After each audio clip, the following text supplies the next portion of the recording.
మొన్న ఇక్కడికి రాకముందు కూడా మిడ్ నైట్ ప్రేయర్ వార్ఫేర్ వాక్యం చెప్పాను. అవసరమా?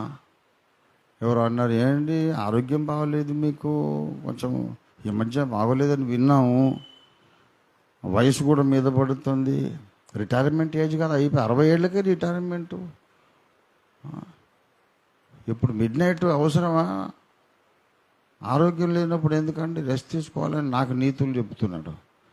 నేను చెప్పాను, ఆరోగ్యం లేదు కదా నువ్వు అంటున్నావు, కంఠంలో ఊపిరైతే ఉంది కదా, పనెందుకు చేయొద్దు.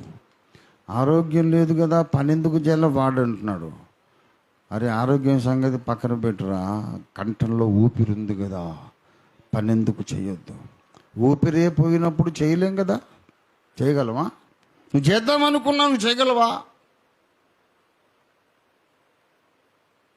ఇప్పటికీ రోజుకు 4-5 ప్రసంగాలు చేస్తుంటాను నేను. మీకు తెలిసినవి కొన్ని, మీకు తెలియని కొన్ని కూడా సేవా కార్యక్రమాలు చేస్తుంటాం. మొన్న రాకముందు ఒక అబ్బాయికి బాప్తీసం ఇచ్చి వచ్చాను, మళ్ళీ కొంచెం కానీ శనివారం ఇంకో అబ్బాయికి బాప్తీసం ఉంది. ప్రతి వారం బాప్తీసమాలు అవుతూనే ఉంటాయి, గృహకూటాలు, మిడ్ నైట్ ప్రేయర్లు. 65 ఏళ్ళ వయసు, ఏంటి సార్ మీరు కొంచెం రెస్ట్ తీసుకోండి.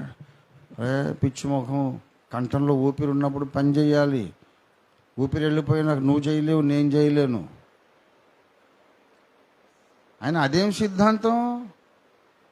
కొంచెం ఆగండి, కొంచెం ఏంట్రా అది, సైతాన్ మాట్లాడినట్టు మాట్లాడుతున్నావు. ఓపిక ఉంది కనుక చేస్తున్నాను. నిజంగా ఓపిక లేకపోతే పడుకోవచ్చు, అప్పుడు దేవుడైనా క్షమిస్తాడు. అవకాశం ఉన్నంత వరకు పరిగెత్తాలి. పని మానేసి సోమరిపోతులమై నిద్రపోయి ఆఖరి శ్వాస వదలొద్దు. పని చేస్తూ పరిగెడుతూ ఆఖరి శ్వాస వదలాలి మనం. దేవునికి స్తోత్రం కలుగునుగాక.